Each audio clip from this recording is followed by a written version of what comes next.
So Paul, kennst du ein Geschichtbuch, wo so viel von uns daheim haben? Ich kenn's. Und hast du es actually schon einmal gelesen? Hab schon. Okay, well, there's stories in there that happened, and part of the story von Falkenstein ist da passiert. Aber es fängt auch nicht weit von da. In der Platz, wo meist war Steinerbrunn. Schon von das gehört? Mhm. Okay. Ich werde auch vorlesen ein bisschen. Das kommt aus einem kleinen Geschichtsbuch in Englisch. Taking a reckless mob with them, they attacked the Christian community at Steinerbrunn in the late evening of December 6, 1539. They locked all the men they could find in one room and the women and girls in another. With terrifying uproar, they posted guards for the night while plundering whatever they could.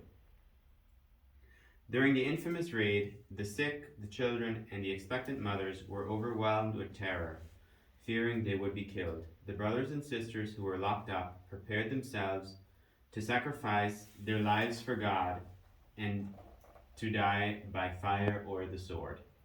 About 150 brothers were captured and taken under secure guard to Falkenstein Castle. And that's where we are at right now. Exactly.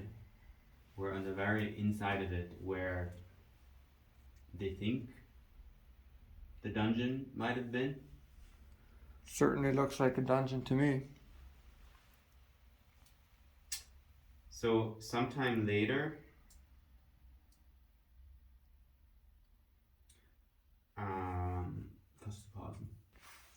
so Paul, remember in 1539, these 150 men and boys were imprisoned here in Falkenstein. So 1 year later, in 1540, they were questioned one by one. All who refused to agree with their questioners and held firm to the truth were bound in pairs with iron fetters, their hands chained together. When the brothers were to be led away to the sea, many sisters in the faith came to the castle. Some of them were wives of the brothers, others were friends and relatives. They knelt down together and prayed fervently to their Father, the Most High God, for protection from all sin and evil on land or sea, and for steadfast hearts that remain faithful to the truth until death. After they had prayed, the marshal's driver, Tall Hans, gave orders for everyone to make ready for departure. They took leave with many bitter tears, encouraging one another to hold firm to the Lord and to the truth they had recognized. Each one commended the other to God's merciful protection, not knowing if any would ever see the other again on this earth. The leave-taking was such a pitiful sight that the royal marshal and some of his men were unable to hold back the tears. Ready and the escort had arrived. The believers were marched through the gate 2 by 2, firmly trusting that God would protect and keep them. 90 set out after being imprisoned for 6.5 weeks. The sisters had to stay behind in the castle.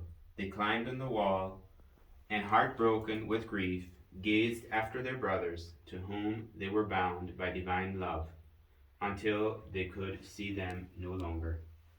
Then they were sent away from the castle to return home.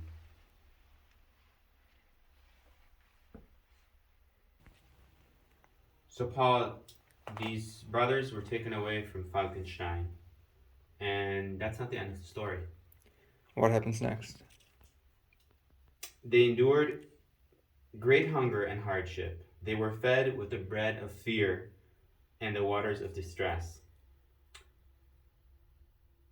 And God intervened. They didn't all end up going to the sea.